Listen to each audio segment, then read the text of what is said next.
Olá, olá, bom dia. Hoje, quarta-feira, confira as principais notícias do Bom Dia Maranhão. Levantamento aponta que 40% da população do estado foi infectada pelo novo coronavírus. Veja as mudanças previstas no novo programa habitacional anunciado pelo governo federal. Polícia Rodoviária anuncia balanço da operação viária no estado. Estudo aponta que AVC foi a causa de 61% das mortes no Maranhão no primeiro semestre. E no quadro de entrevistas, vamos falar sobre o Dia Internacional da Igualdade Feminina. Fique ligado na TV Difusora e tenha um bom dia, Maranhão.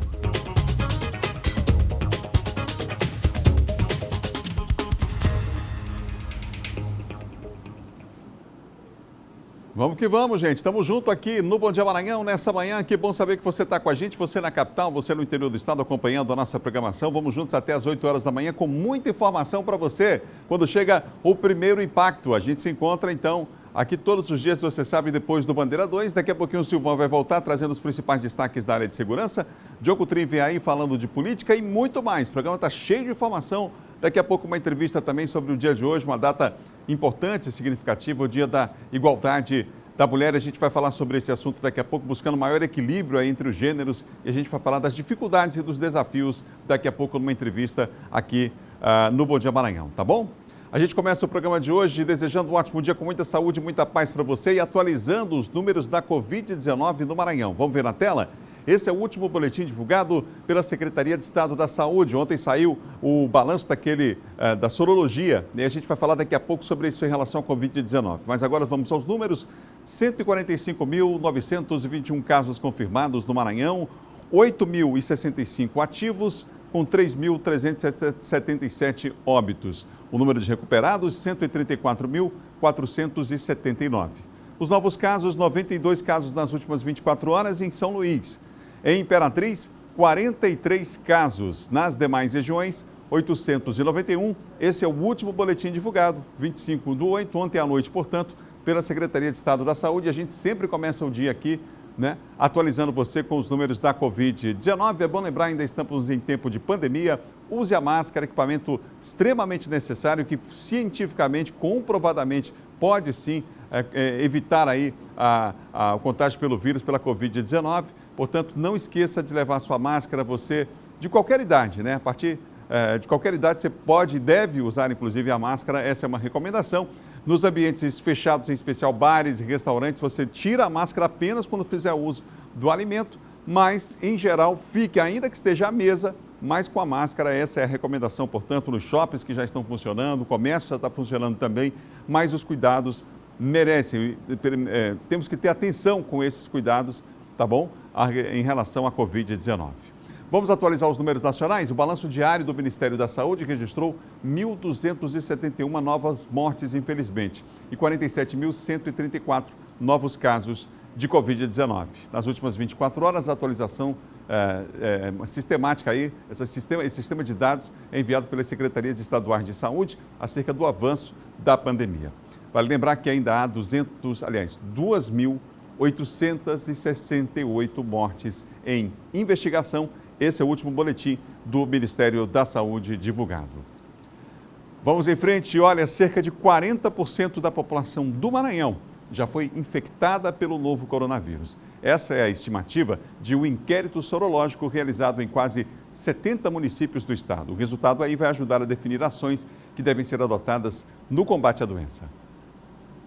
A divulgação do resultado obtido através do estudo sorológico aconteceu durante coletiva na Secretaria de Estado da Saúde. Ao todo, 69 municípios maranhenses foram mapeados para que se chegasse às informações.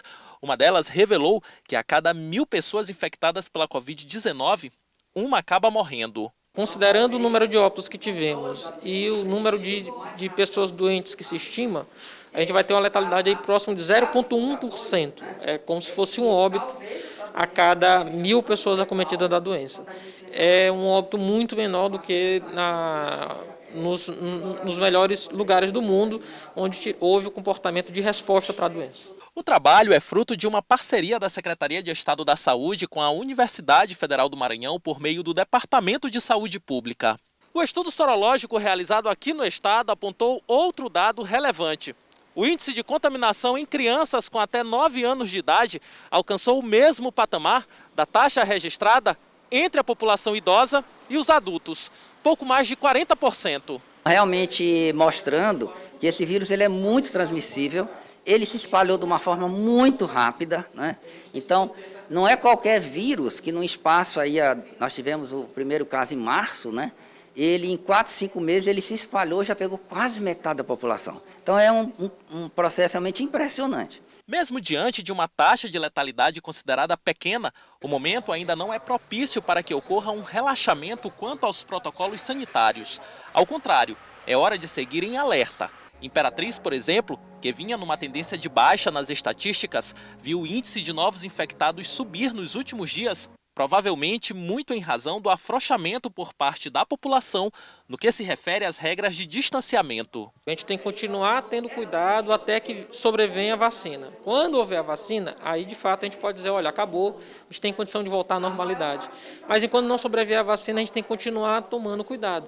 Eu acho que a gente tem que ter prudência, porque a gente corre o risco ainda de ter muitas pessoas indo a óbito em razão de uma atitude descontrolada da gente. Deu para ficar claro, né? Então não tem vacina ainda, os cuidados continuam. Ficou claro, né? Vamos seguir em frente que aí tudo isso vai passar com certeza. Olha, um levantamento aponta que nos primeiros meses desse ano, 61% das mortes no Maranhão tiveram como causa o acidente vascular cerebral. A doença é a que mais mata no Brasil e a que mais causa incapacidade no mundo. Nos primeiros 6 meses de 2020, 1.140 pessoas perderam a vida vítimas de AVC no Maranhão. Os números mostram uma tendência de alta. Já são 61% de mortes do total de casos notificados no ano passado. Tivemos um probleminha, a gente já vai ver novamente essa informação que é importante em relação ao AVC aqui no estado. 61%. Foi de janeiro a junho no primeiro semestre, portanto, os dados foram esses, os números foram esses em relação ao AVC, que continua matando e matando muito. É a principal causa de morte no Brasil, a principal causa de incapacidade no mundo todo. E a gente já vai tentar mostrar novamente para você essa reportagem sobre esse assunto, tá bom? Vamos seguindo, vamos em frente? O governo federal anunciou ontem um novo programa habitacional, o Casa Verde e Amarela. A meta é atender 1,6 milhão de famílias, são quase 2 milhões de famílias aí de baixa renda, com moradia digna e o menor juro da história, segundo o governo, para financiamentos. Realmente houve uma redução nos juros. O Eduardo Bueno está com a gente para que a gente possa entender mais ainda a respeito desse assunto e a gente vai voltar a falar sobre isso aqui no Bom Dia também. Há um impacto significativo aí também na cadeia da construção civil. Eduardo, bom dia para você. Oi, Adalberto, uma ótima quarta-feira para você e para todos que nos acompanham. Ontem teve uma grande solenidade, então, para o lançamento desse novo programa habitacional, que é o Casa Verde e Amarela. Ele passa a substituir, então, o Minha Casa Minha Vida. E a gente fez até um comparativo, viu, Adalberto, para você entender melhor que está em casa, do que muda, né, do que estava valendo ou que continuava valendo pelo Minha Casa Minha Vida, que foi lançada em 2009, já estava na sua terceira fase, e agora para o Casa Verde e Amarela. Inicialmente, e até então, o Minha Casa Minha Vida previa aí financiamentos habitacionais para 4 faixas de renda. A primeira para pessoas que recebiam até R$ 1.800, essa era a faixa 1, e essas pessoas tinham que fazer a inscrição nas prefeituras municipais para terem acesso àqueles imóveis destinados a pessoas de baixa renda. A faixa 1,5 era para quem recebia de R$ 1.800 a R$ 2.600. Nessa faixa de renda também ainda existia os subsídios, inclusive na faixa 1 e na faixa 1,5 existia um subsídio aí do programa em torno de R$ 31 mil na compra do novo imóvel. E também existiam então outras 2 faixas, a faixa 2 com renda entre R$ 2.600 e R$ 4.000 e a faixa 3 com renda de R$ 4.000 a R$ 7.000. Para a faixa 1, no Minha Casa Minha Vida, as prestações variavam de R$ 80 a R$ 270. E isso tudo passa a mudar então agora com o programa Casa Verde e Amarela. A partir desse programa habitacional, viu, Adalberto, as faixas de renda foram modificadas. Agora são apenas 3, para quem recebe até R$ 2.000, para quem recebe de R$ 2.000 a R$ 4.000 e para quem recebe de R$ 4.000 a R$ 7.000. E somente quem recebe até R$2.000 tem direito ao subsídio desse programa. O que mudou também, viu, Adalberto, foi as taxas de juros. Os financiamentos habitacionais, para quem era da faixa 1,5, no Minha Casa Minha Vida antes, as taxas de juros variavam entre 5% e 4,5%, dependendo se a pessoa que estava fazendo o financiamento era cotista ou não do Fundo de Garantia por Tempo de Serviços. Quer dizer o quê? Que a pessoa estaria utilizando, então, o FGTS para o pagamento aí, do financiamento habitacional, amortização aí das prestações desse pagamento desse financiamento. Agora, no Casa Verde e Amarela, mudou um pouco, viu? Porque varia de região para região, viu, Adalberto? Para quem mora aqui na região Nordeste, por exemplo, aqui o Maranhão está incluso, o Grupo 1 tem taxa de juros de 4,75% a 5%, isso se ele não for cotista do Fundo de Garantia por Tempo de Serviço, e se ele for cotista, as taxas de juros variam entre 4,25% e 4,5%. Então, é uma taxa de juros menor para a região Nordeste. O Ministério do Desenvolvimento Social disse o seguinte, justificou essas taxas menores justamente para tentar reduzir essa diferença, esse déficit habitacional que atinge principalmente essas regiões do Brasil. Falando em ministro do Desenvolvimento Social, ele participou ontem desse lançamento e a gente vai ouvir agora o que foi que ele disse aí sobre esse novo programa habitacional que já começa a valer em substituição ao Minha Casa Minha Vida. Fazem 5 meses que já houve uma decisão do Conselho por Garantia por Tempo de Serviço de que esse aporte de R$9 bilhões no sistema, ele gradativamente seria diminuído de 22 para 7,5 bi de real. E qual foi a motivação dessa mudança? A diminuição da taxa de juros. Então, se a taxa de juros ela é menor, há uma necessidade de aporte de subsídio no sistema como um todo, tá?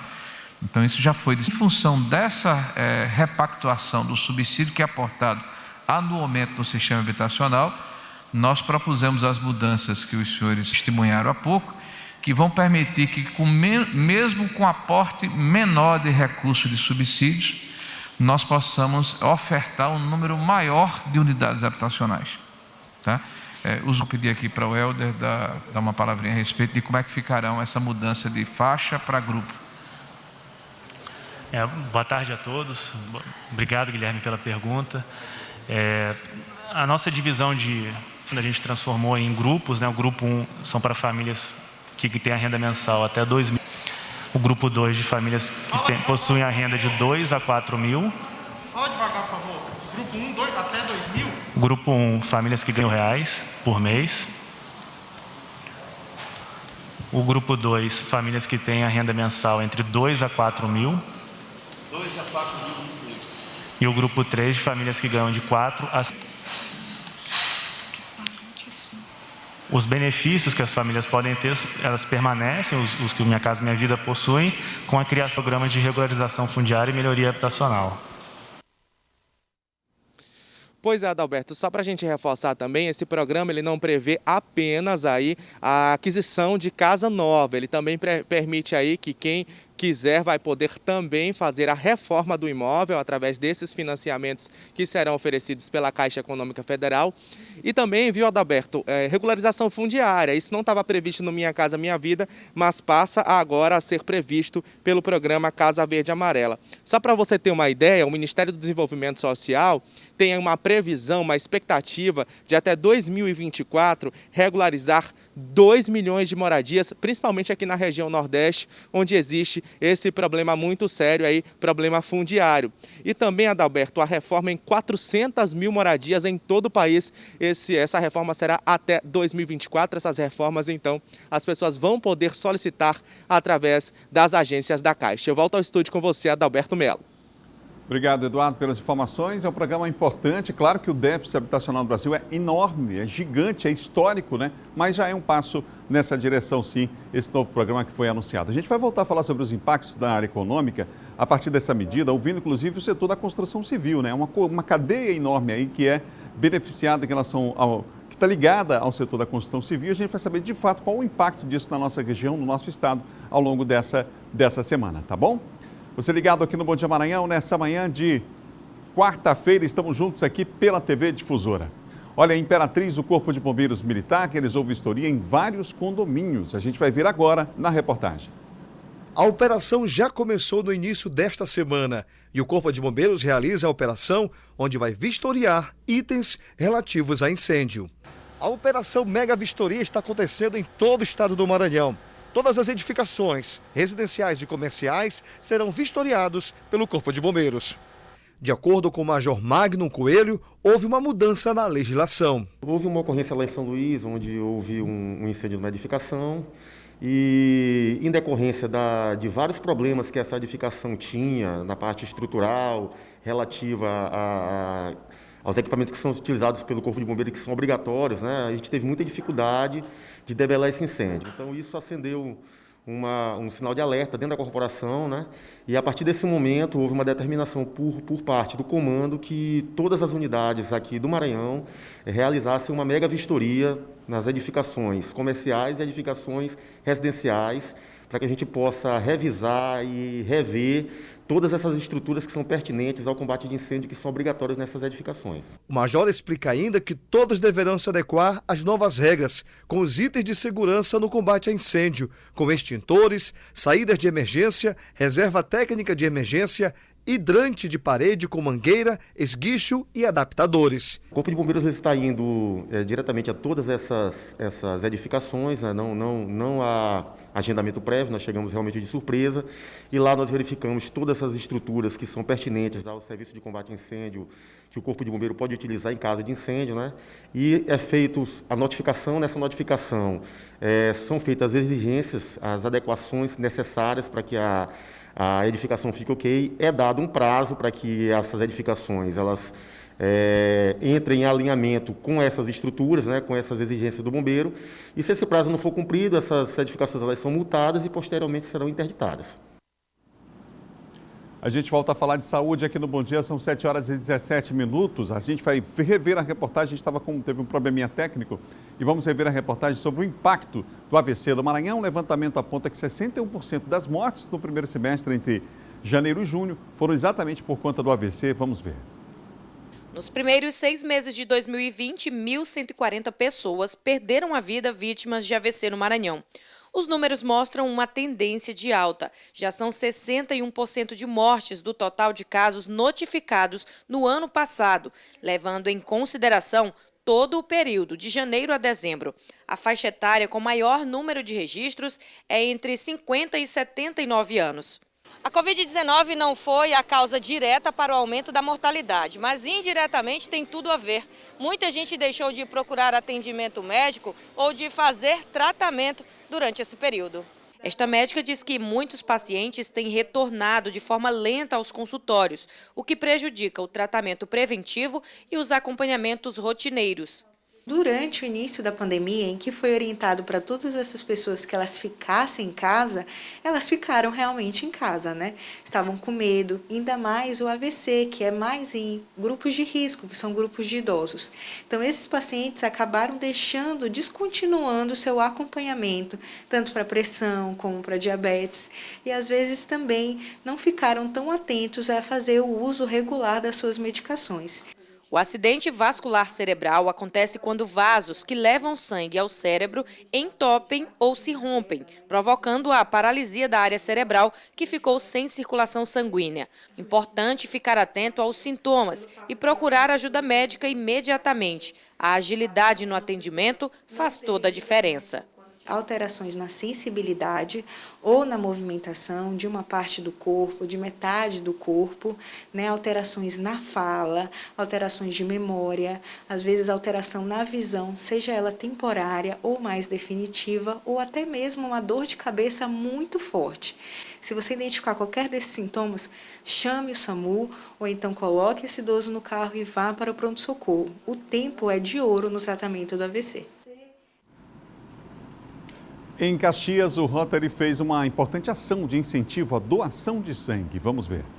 Muita gente compareceu no primeiro dia da campanha de doação de sangue Doe Vida em Vida, realizada através de parceria entre Rotary e Hemonúcleo de Caxias. Nós acreditamos que a gente, de alguma forma, tenha tocado o coração dos doadores, né, com as informações que foram dadas com relação à sanitização aqui do Hemomar, os cuidados que estão sendo tomados. Então, assim, a gente espera que realmente a mídia tenha valido a pena, né? Tenha tocado cada um para esse gesto de amor que é doar sangue. Este estudante doou pela primeira vez. E a primeira vez que eu quero doar, a campanha veio como um incentivo para poder, disseram que estavam precisando de doadores. Aí, no momento que eu soube, disse, vou me habilitar para poder doar. Diferente da Valquíria, que pratica a boa ação desde 2018. Eu sou doadora ativa desde, se eu não me engano, desde 2018. De lá para cá já fiz algumas doações. A maioria delas foi voluntária. A meta é reforçar o estoque do banco de sangue, que está bem abaixo do esperado. Para atender toda a demanda, são necessárias pelo menos 350 bolsas por mês. O Hemomar está precisando e as pessoas também nos hospitais estão precisando desse momento de humanitário, né, de doação aqui de sangue. Se puder, venham fazer a doação. Aquele é a nossa campanha, né, Doe Vida em Vida. Então vamos doar. A Marilene, que é vice-presidente do Rotary, além de integrar a campanha, também é doadora. E nós abraçamos essa causa. Eu, como rotariana, sou doadora e comecei a doar a partir de campanhas do Rotary. E nós procuramos sempre por pessoas que nunca doaram, inclusive, para poder se acostumar, porque é um ato de solidariedade, é um ato assim que beneficia a pessoa e salvar vidas, é uma coisa fantástica. Confira agora o nosso Giro de Notícias. A diretoria colegiada da Agência Nacional de Energia Elétrica aprovou o reajuste negativo para os mais de 2,5 milhões de consumidores residenciais no Maranhão. A conta Covid contribuiu para amenizar o impacto do reajuste em menos 2,60%, proporcionando um amortecimento significativo dos índices de reajuste a serem percebidos nas contas dos consumidores do Estado. O reajuste também foi impactado pelos custos de transmissão e distribuição de energia e pela retirada dos componentes financeiros estabelecidos no último processo tarifário. Foi sancionada a lei que regulamenta o adiamento e o cancelamento de serviços de reservas de eventos dos setores de turismo e de cultura em razão do estado de calamidade pública decorrente da pandemia do novo coronavírus. Dentre as facilidades concedidas, a lei dispensa empresas de turismo e cultura de fazer o reembolso imediato de serviços cancelados por causa da pandemia. A lei estabelece que a prestação do serviço, uma hospedagem ou um show, por exemplo, poderá ser remarcada em até 1 ano após o fim da situação de calamidade pública. Aprovados na lista de espera do ProUni podem validar matrícula até sexta-feira. Para os estudantes conferirem o resultado, basta acessar a página de login do ProUni. Para validar a matrícula, é necessário que o estudante faça a comprovação com os devidos dados exigidos. O ProUni tem critérios de renda e histórico escolar para assim selecionar os alunos. Por isso, é preciso atestar se cada estudante se encaixa nos padrões exigidos pelo programa. Só lembrando que as imagens que a gente mostrou da área de turismo ali, o pai com os filhos e tal, foi antes do período da pandemia, tá bom? Só para ficar claro, são imagens de arquivo. São 7h23. No próximo bloco nós vamos falar sobre os desafios de toda a sociedade, hein? No Dia Internacional de Igualdade Feminina. E mais, Silva Alves vem aí atualizando os principais assuntos da área de segurança. A gente volta já já, depois do intervalo, inclusive com imagens ao vivo do trânsito em São Luís e Imperatriz. Um instante só.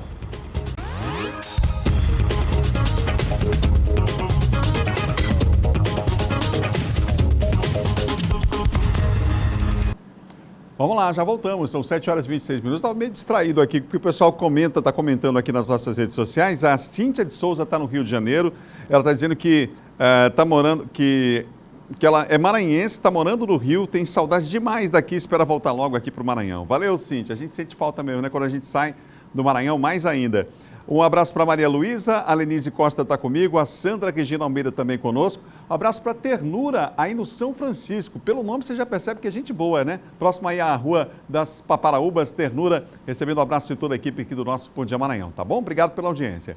São 7h27. A gente vai começar falando do trânsito agora, esse bloco, falando do trânsito em São Luís. Vem comigo, Central de Monitoramento da Prefeitura de São Luís, a SMTT, Secretaria Municipal de Trânsito e Transporte, começando pela rotatória do Calhau. Olha como é que está o trânsito nesse momento por lá, ó. Já bastante movimentado, né? Na rotatória do Calhau, aqui no bairro do Calhau. Portanto, você vê esses veículos aí que saem do da área ali das praias e vão se deslocando para o centro da cidade e demais bairros aqui da capital. Mas o trânsito é tranquilo nesse momento, até tem ali uma viatura da SMTT, tem um guarda também ali próximo, ali um agente da SMTT, mas não há necessidade por enquanto, porque está tranquilo o trânsito nesse ponto. Se houver necessidade aí, ele vai com certeza facilitar a vida do motorista, dos motoristas. Carlos Cunha, aqui pertinho da gente, Ponte Bandeira Tribus, em ligação com o centro da cidade, pista da direita sentido centro, sentido contrário, já com volume grande de veículos. Tem um veículo parado ali, inclusive, com um alerta ligado. Acho que é uma pessoa que está descendo ali na ponte, nesse momento, portanto.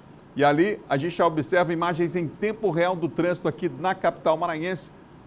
A Avenida Jerônimo de Albuquerque, agora é o local que a gente mostra para você, girando a câmera para o terceiro ponto aqui da capital para a gente mostrar para você.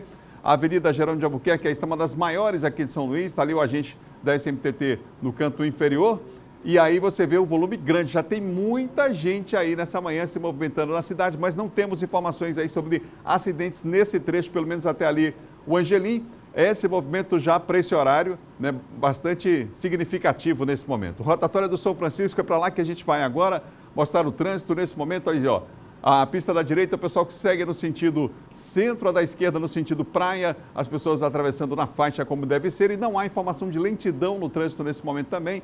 A gente mostrou a Ponte Bandeira Tribuse, na Ponte do São Francisco também sem acidentes, sem lentidão no trânsito, essa informação que a produção nos passa nesse momento. Imagens em tempo real na capital de todos os maranhenses. São 7 horas e mais 29 minutos, 7h29 agora.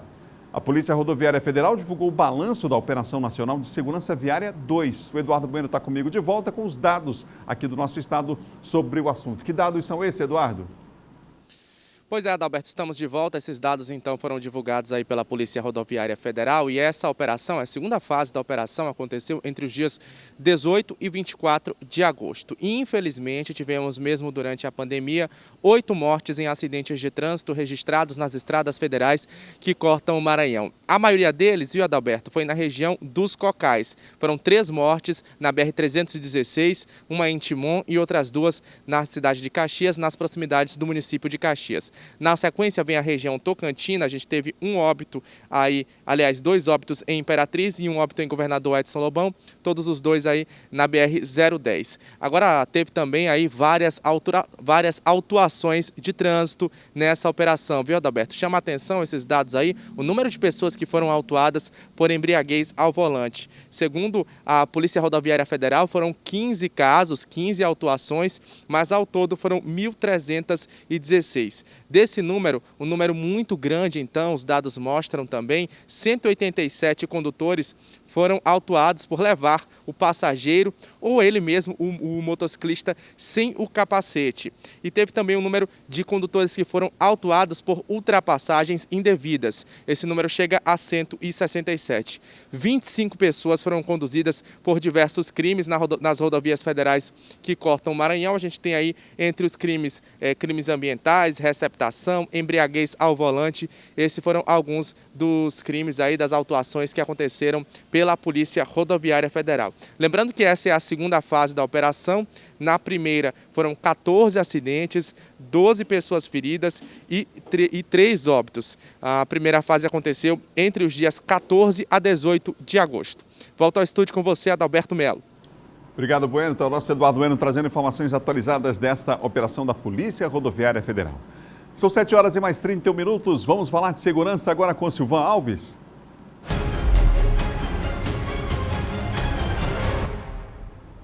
Olá, Silvan, bom dia para você. Bom dia, Adalberto, bom dia a todos. Silvan, a gente começa a sua participação aqui falando sobre uma família que foi impedida de voar de São Luís para Navegantes, em Santa Catarina. Qual foi a razão? Olha, o senhor Itamar dos Santos, ele inclusive permanece desde a tarde de ontem lá no saguão principal do aeroporto Hugo da Cunha Machado, porque houve uma divergência no que diz respeito ao volume de bagagens. Ele morava aqui em São Luís, conseguiu essa oportunidade de emprego lá em Santa Catarina e estava de mudança, não é?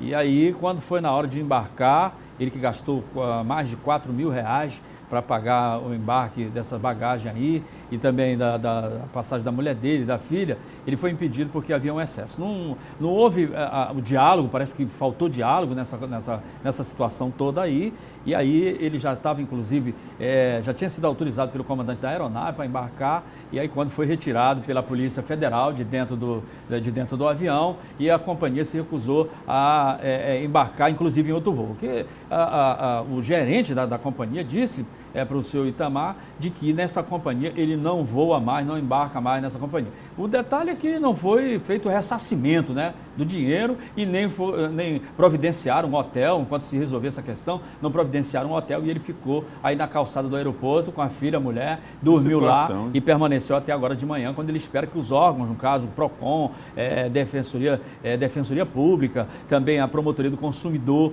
possam resolver essa questão aí. Porque para ele viajar, se a companhia não dá mais o direito dele embarcar nessa companhia, eles têm que ressarcir para que ele compre o bilhete em outra companhia.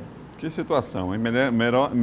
Merece melhor juízo, mas sim, pelas informações que você tem inicialmente é um absurdo, realmente. Pois muito e aí, isso aí tem que, claro que vai buscar os seus direitos na justiça, lógico, o cidadão, mas o constrangimento, né, com muito a família, grande. Tem criança ali, inclusive, então quer dizer, a filhinha dele, é uma situação realmente lamentável. Muito triste. Silvan, em Bacabal, um caso de amor que teve início pelas redes sociais, acabou na delegacia, Silvan. Precisa as pessoas terem cuidado com esses relacionamentos à distância, cuidado, né? Pois é, a gente tem visto casos que terminaram em verdadeiras tragédias, não é? Em casos de relacionamento, aí golpes, né? Vários golpes também pela internet, aí por esses sites de relacionamento, então as pessoas precisam ter todo cuidado. Essa senhora passou a se relacionar com esse cidadão, que é de São Paulo, e aí ele veio para cá, lá para Bacabal, começaram a morar junto, e depois ele começou a apresentar crises de ciúme. Segundo o que ela relata, ele teve uma crise de ciúme quando ela estava no celular e ele pensou que ela estava falando com alguém, só que, segundo ela estava assistindo uma novela na tela do celular.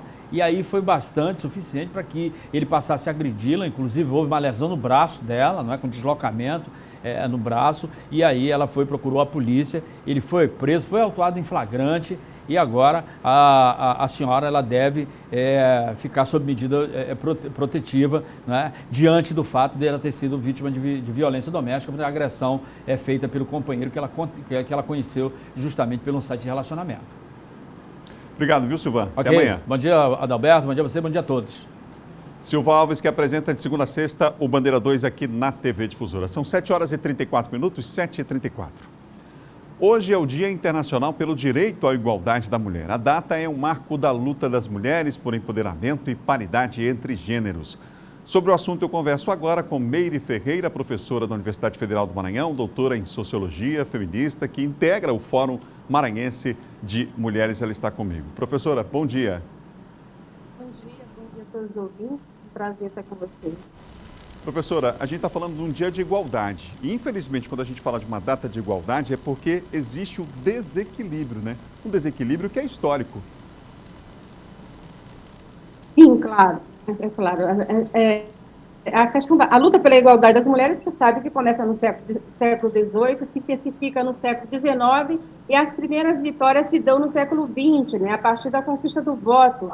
O primeiro país a conquistar o voto feminino foi a Nova Zelândia, né, e em seguida, né, a gente vai ver toda a Europa conquistando o voto das mulheres. No Brasil só foi em O que nós observamos é que toda essa luta das mulheres, que foi intensa, fizemos greves, fizemos muitas manifestações para conquistar o voto, mesmo assim, passado aqui no Brasil mais de 80 anos, as mulheres ainda não conquistaram o mínimo de paridade. Não somos ainda nem 30% de mulheres em espaço de poder. Isso demonstra que a sociedade brasileira é uma sociedade bastante patriarcal, que ainda tem a intenção de que uma democracia se faz com mulheres e com homens, né? Então, por essa razão, a nossa luta continua. Nesse momento, a gente está vendo uma intensificação de mulheres, ou seja, é um momento importante das mulheres se manifestando e manifestando o desejo de participar da vida política. Nós sempre participamos, entretanto, a sociedade ainda não compreendeu a dimensão e importância de nós estarmos na Câmara discutindo e aprovando o projeto que diz respeito às mulheres. Bom, esse assunto daria para a gente fazer o programa aqui de mais de 1 hora, com certeza, mas o nosso tempo é pequeno. Eu queria que a senhora falasse hoje, por exemplo, sobre o que a senhora entende, né, na sua leitura, na participação que a senhora tem aí no Fórum Maranhense de Mulheres, como principal desafio hoje, não só das mulheres, mas da sociedade, para que a gente alcance, de fato, esse equilíbrio. Olha, nesse momento de pandemia, o maior desafio é superar esse momento de dor, de sofrimento, de desemprego, de exclusão social. E dentro desse momento, as mulheres são ainda as mais atingidas na pandemia, são as mulheres que mais morreram, são as mulheres que sofreram mais desemprego, são as mulheres que sofrem os reflexos, os resquícios dessa política nefasta do governo de Bolsonaro. Então, nós não podemos desconsiderar que esse, neste momento, é o nosso maior desafio.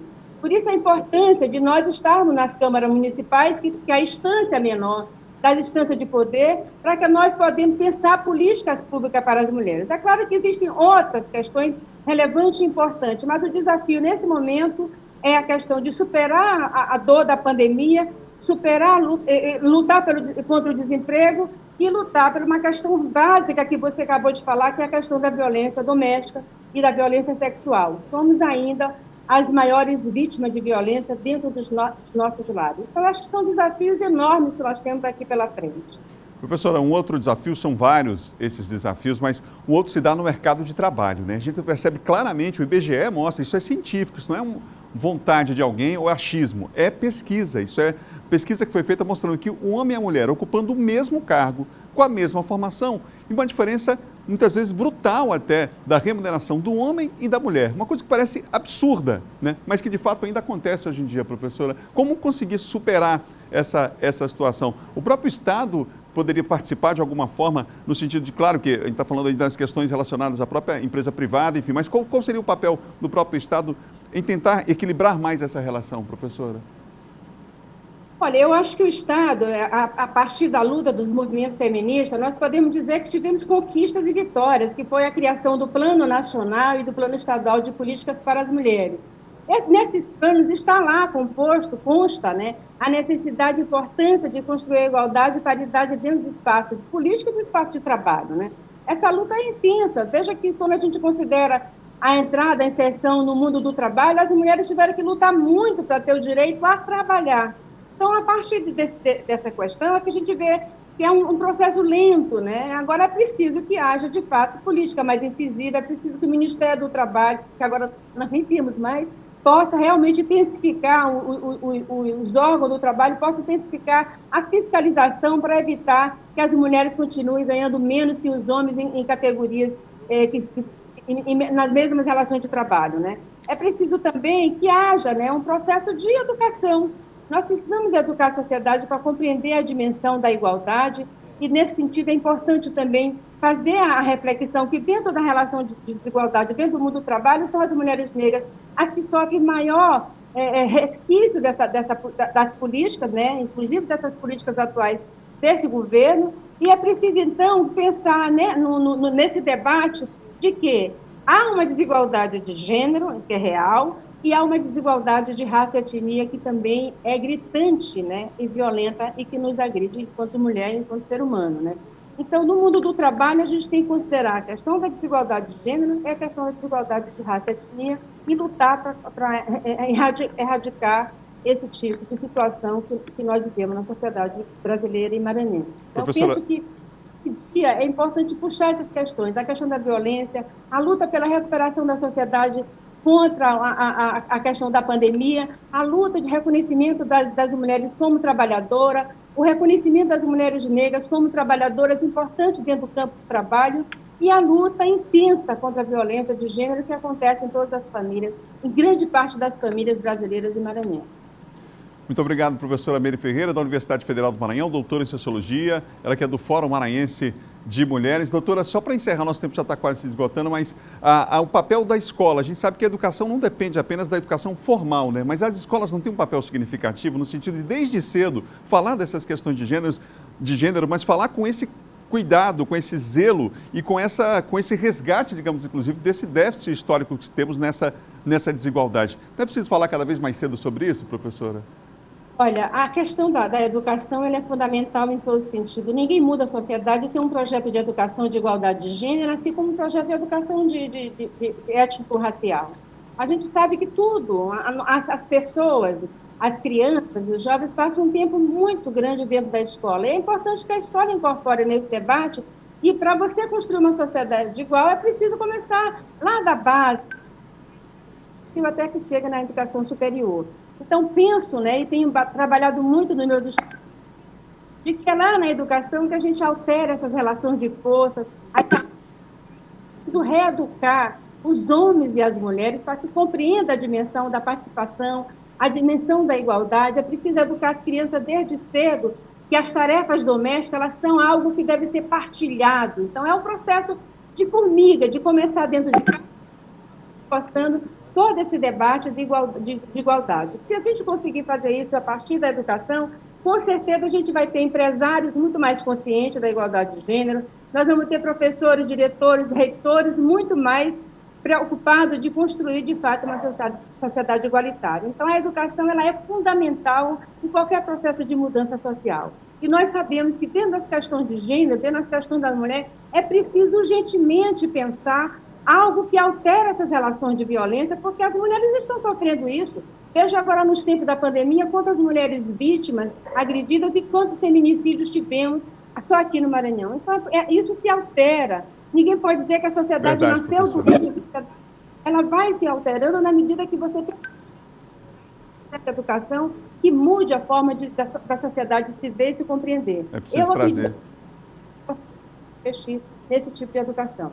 Verdade, professora. Muito obrigado, professora Meire Ferreira, por participar aqui do nosso Bom Dia Maranhão. A professora Meire Ferreira esteve conosco, doutora em Sociologia, feminista, integra o Fórum Maranhense de Mulheres, professora da Universidade Federal do Maranhão, esteve com a gente nessa reflexão numa data tão importante e significativa, né? Precisamos falar mais sobre esse assunto, falar da forma equilibrada, né? Com a percepção aí ampliada, para que tenhamos todos nós, de fato, esse equilíbrio. Olha, a YetGo vem inovando a cada dia. Agora, você, mulher, pode se cadastrar por uma opção exclusiva e se sentir mais segura e tranquila. O aplicativo de mobilidade urbana chegou em São Luís com tudo, hein? Pensou em sair, pensou YetGo. Portanto, baixe o aplicativo que está disponível nas plataformas Play Stores e também na App Store e pronto, aí é só rodar, né? Baixou o aplicativo, já começou a rodar. Seja qual for o destino, vá de YetGo. Vamos para o intervalo, a gente volta já com muita informação para você. No próximo bloco, a expectativa da rede hoteleira para a Semana da Pátria em tempos aí, claro, de pandemia, não é? E Diogo Coutrin vai falar sobre os bastidores da política de olho aí nas eleições do mês de novembro. Nós voltamos já, um instante só.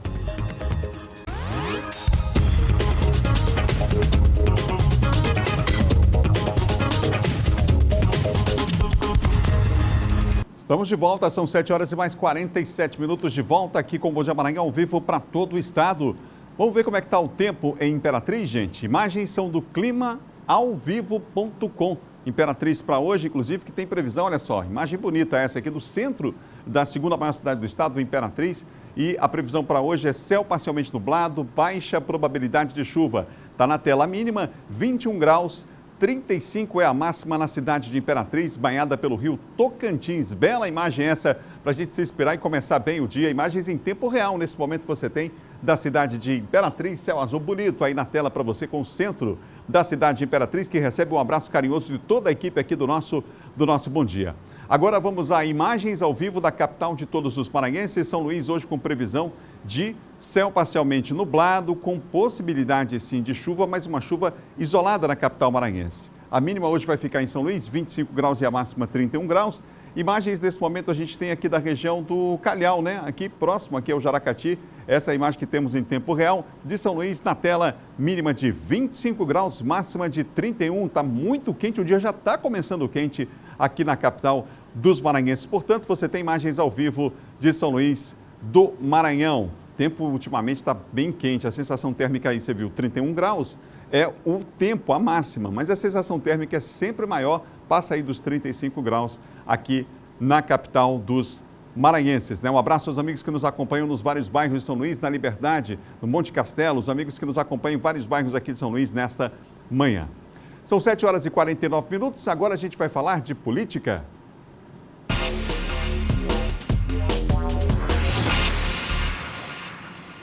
A participação comigo é de John Coutrin nessa manhã aqui de quarta-feira. John, bom dia. Bom dia, Adalberto. Bom dia a todos. Ô, John, em reunião aí, nós tivemos o senador Everton participando de uma importante reunião e a gente vai falar sobre esse assunto. Um assunto que interessa, aliás, a todo mundo que está acompanhando a gente aqui no Bom Dia, não é, John? É isso. É reunião para tratar das obras, Adalberto, da BR-135, né? Aquelas obras que a bancada federal do Maranhão, toda a bancada federal do Maranhão, unida, conseguiu um aporte de recursos para as obras aí de duplicação das obras da BR-135. E o senador Everton esteve ontem com o ministro da Infraestrutura, né, o Tarcísio Passos, e o general Santos Filhos, do DENIT, para tratar sobre isso. Isso é importante destacar, entre essas obras, Travessia Urbana de Imperatriz e o trecho de duplicação aqui também da BR-135 entre, né, Bacabeira, Santa Rita e Miranda do Norte. Então vamos aí acompanhar como foi essa reunião e um resumo, né, um panorama aí que será explicitado pelo senador Everton. Vamos ver.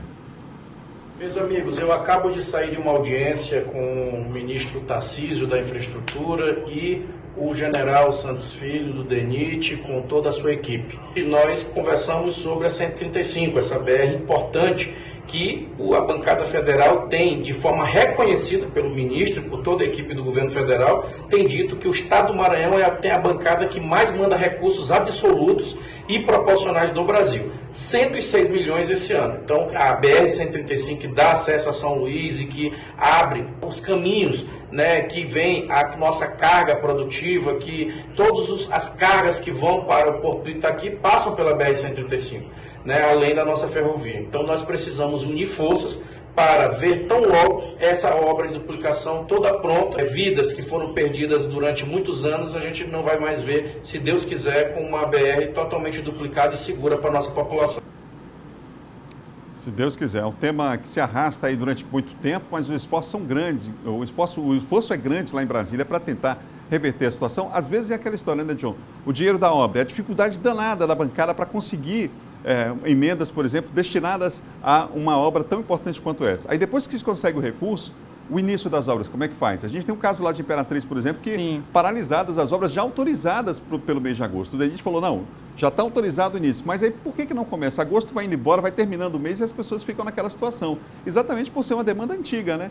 Então, a gente espera que agora, de fato, essas obras deslanchem no nosso estado. Interessante que a bancada do Maranhão foi a bancada que mais conseguiu recursos, algo em torno de 106 milhões.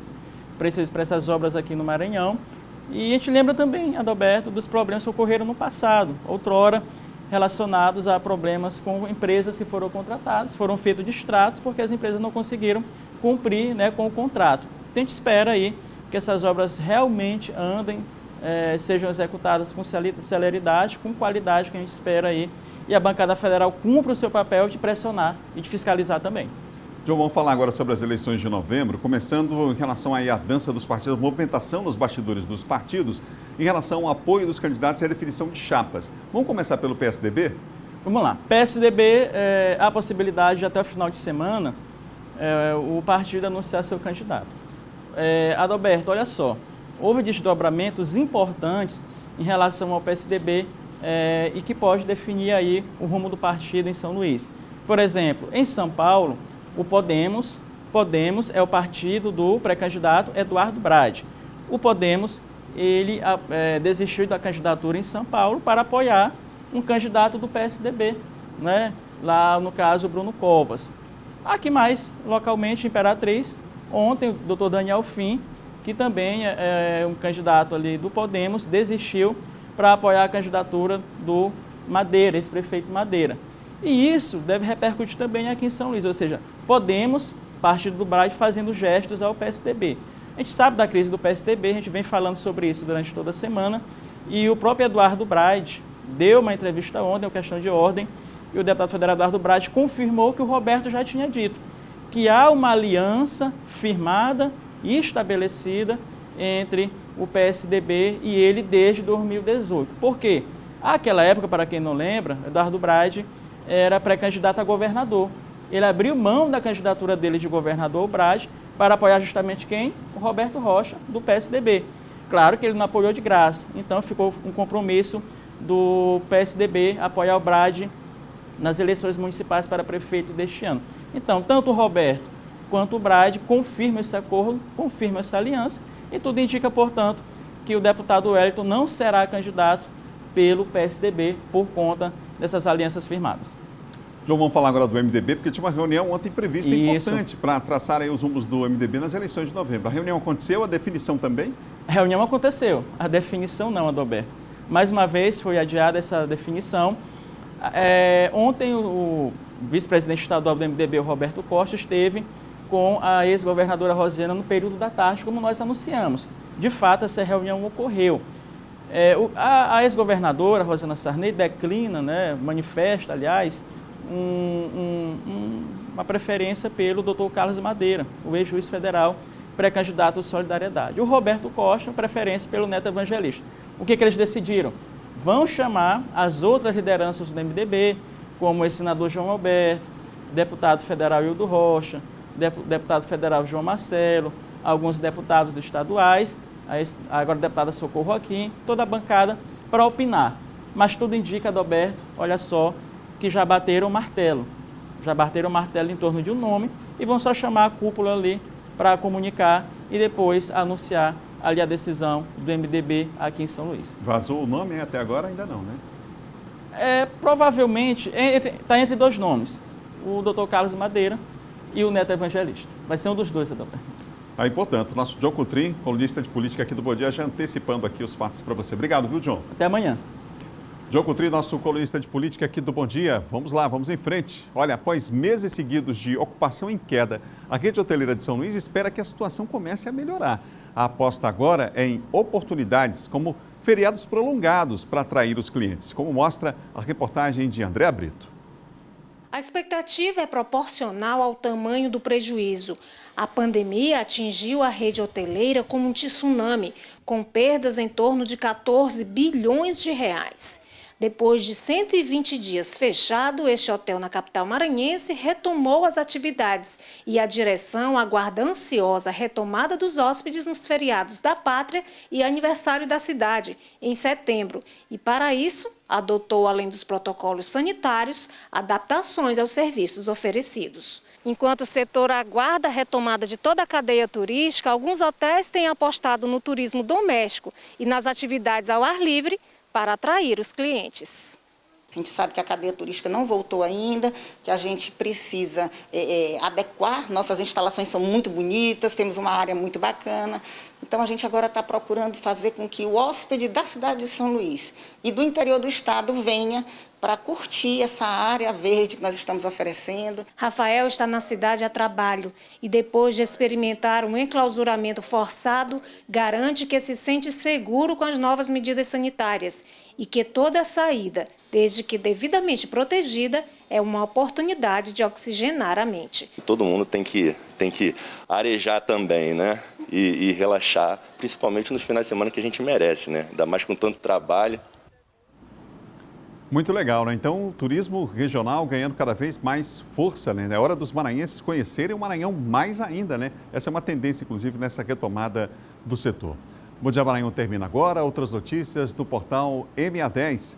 E você vai ter informações agora e na sequência no SBT com o Primeiro Impacto. Amanhã nós voltamos depois do Bandeira 2, 7 horas da manhã com o nosso Bom Dia. Imagens ao vivo a gente tem da capital de todos os maranhenses nesse instante. Temos imagens ao vivo nesse instante aqui de São Luís do Maranhão. É assim que a gente encerra o Bom Dia. Avenida Jerônimo de Albuquerque, portanto, você tem aí em tempo real as imagens. Tchau, tchau e até amanhã.